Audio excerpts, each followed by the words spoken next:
Alien Prince was left to die in vacuum until a human shared his only suit. The alarm screamed through the narrow corridors of the destroyer-class warship Erevan's Fist, a brutal vessel belonging to the human fleet that had spent years cutting through alien resistance with efficiency and cruelty, and in the chaos of a failed skirmish on the edge of disputed territory, the brig spilled open with smoke and sparking lights. But none of that mattered compared to the sight in the viewport where the officers had dragged their prize to make a public example of him. The alien prince, heir to a throne that no longer held much power but symbolized unity for dozens of scattered alien worlds, his figure shackled in chains of alloy meant to dampen his strength and cut off his psychic resonance, shoved forward by guards until he stood at the threshold of the airlock, his slender frame trembling not with fear, but with the effort of standing tall despite the jeers of human crew who had gathered to watch the execution, their captain barking that the galaxy needed to see no alien noble was beyond the reach of human law. And the alien prince, despite his bruised face and bleeding lip, lifted his chin with a defiance that sparked unease in at least one heart among them, for among the gathered soldiers was a human pilot named Kale, young yet battle-hardened, who had flown strike craft in too many battles to count, and though he had told himself long ago to shut out pity, to harden his heart against the suffering of the so-called enemy, something in the quiet dignity of the prince stirred him. Something that clawed past the uniform and the propaganda drilled into him since training, because Kale could not unsee that this wasn't a monster but a boy not much older than himself, bound and bleeding and about to be shoved into the dark where vacuum would strip his breath in seconds. And when the captain shoved the release panel, ordering the guards to cycle the airlock, Kale felt his pulse thunder with something raw, something reckless, something that whispered this was wrong, this was murder, not justice. And as the outer door began to open, the alien prince's eyes swept across the faces of those watching, finding nothing but malice until they fell on Kale, locking there as though he had seen a crack in the wall, as though he could sense the hesitation, and Kale felt like those alien eyes pierced into his chest and left him exposed, torn between duty and conscience. But the choice was stolen when the klaxon changed pitch, the ship suddenly lurching as an enemy frigate's barrage struck the hull, jolting everyone sideways. Alarm screaming of decompression in another section. And in the confusion, Kale acted, sprinting forward past stunned officers, his fists flying as he struck down the nearest guard with the desperation of someone who knew he was crossing a line he could never uncross, his hand slamming on the emergency override to seal the outer hatch before the prince was vented, chaos erupting as crew shouted betrayal, the captain spinning with rage, but Kale didn't wait. He tore the restraints free with a stolen keycard, shoving the alien prince back into the corridor as blaster fire erupted, and without hesitation Kale ripped at the seals of his own flight suit, pulling free the reserve helmet and regulator, forcing it over the prince's head, shoving the alien against the wall as the corridor lights strobed, shouting above the noise that if he wanted to live, he had to run, because Kale had just given up the last shred of loyalty he had to the fleet and placed his fate in the hands of someone who a day earlier he might have sworn to kill. And the prince, still stunned, gasped through the regulator, his voice breaking with disbelief that a human would do this, but Kale just barked at him to move. His thoughts a storm of panic and determination, because the only way either of them would survive was to reach his docked fighter at the far end of the hangar before the rest of the crew realized what he had done. And already footsteps thundered down the corridor, weapons raised, orders shouted to kill the traitor and his prize. But Kale dragged the alien prince with him, blaster fire sparking off the bulkheads. And in those burning minutes every step seemed endless, every turn filled with the chance of death, until at last they stumbled into the hangar where smoke and chaos reigned from the recent attack, fighters half-fueled and techs fleeing for cover, and Kale sprinted for his ship, shoving the prince into the narrow cockpit before climbing in himself, ignoring the pounding on the canopy as crew tried to stop them, because once the engines roared to life there was no turning back, the deck buckling under the power of the thrusters, and with a scream of tearing metal, the fighter burst from its restraints and shot into the stars, alarms chasing them as the captain's voice cursed betrayal into the cums, promising Kale would be hunted until the ends of space, but Kale only clenched his jaw, his heart racing as the planetless void stretched before them. His stolen passenger staring at him with a mix of shock and fragile hope, and in that fragile silence after so much chaos, Kale knew with absolute certainty that he had crossed the point of no return, and that this story theirs was only beginning. The silence after the airlock sealed was not silence at all, but a suffocating roar of rushing blood, the hollow thump of hearts beating too fast, the faint rasp of recycled oxygen that now had to serve two instead of one, and as Jace floated, tethered to the alien prince, he realized there was no undoing what he had done. No walking back the instant when he had shared his only suit with a creature the rest of his crew would have happily let die. And as the prince's luminous eyes glowed faintly within the helmet dome pressed against Jace's shoulder, he felt the weight of something heavier than vacuum, the weight of an oath unspoken but binding nonetheless,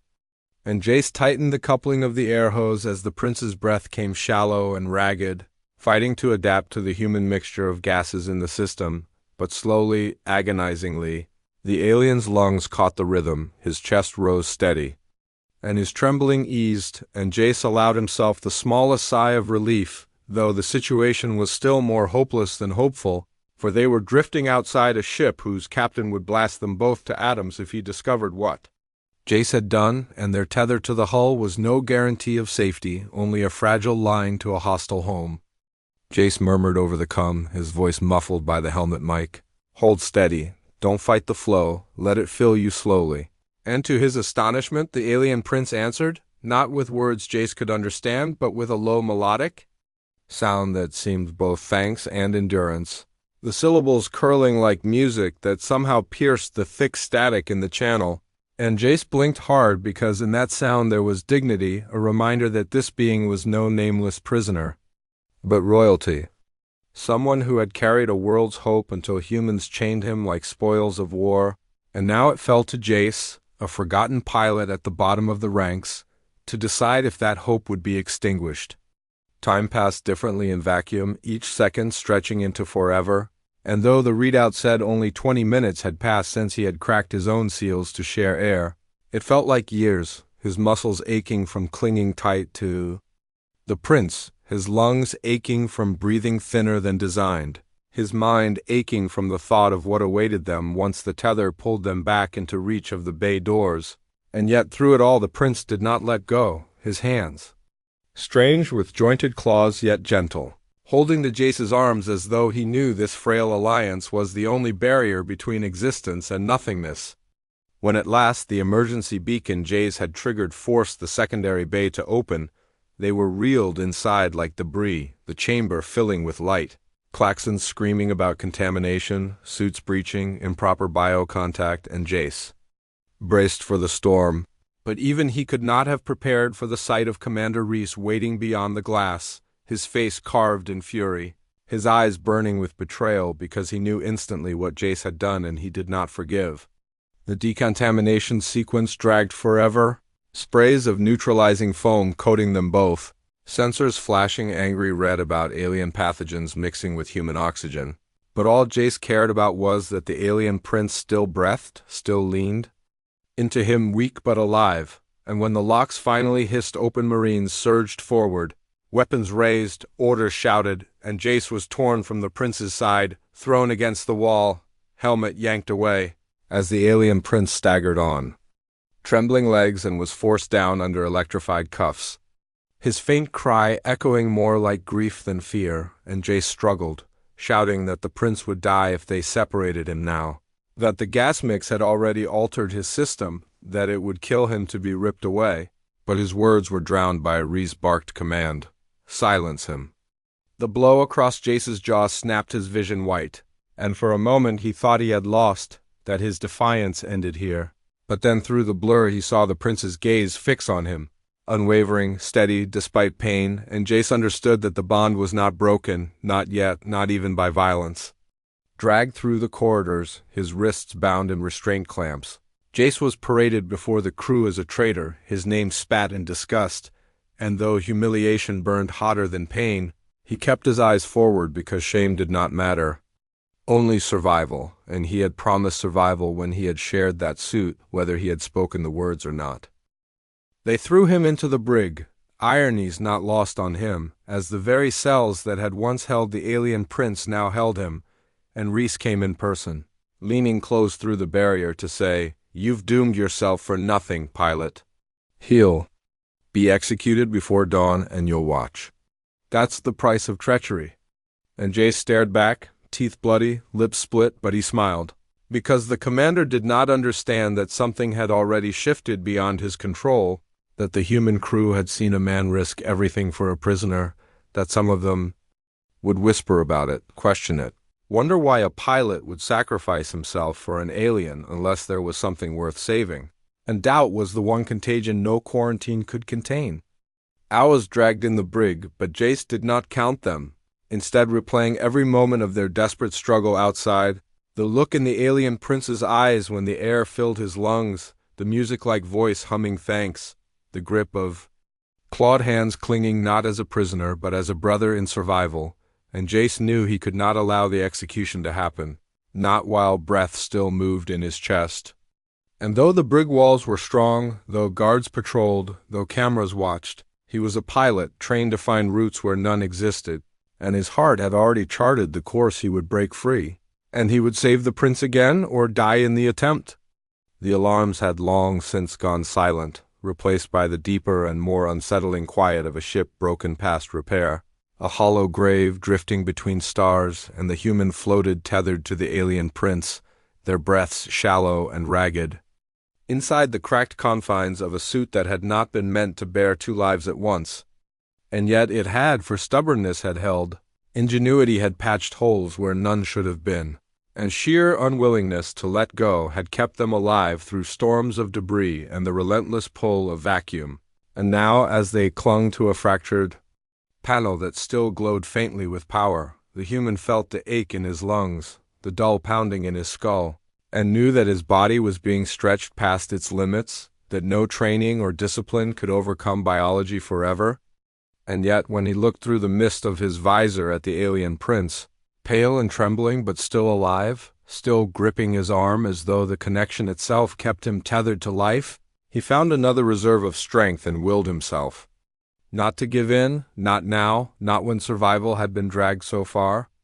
The ship's wreckage had carried them into a slow drift near the skeletal remains of a destroyed fleet. Graveyard of war, twisted hulls of human and alien craft alike locked together in silence. And somewhere in that field there might still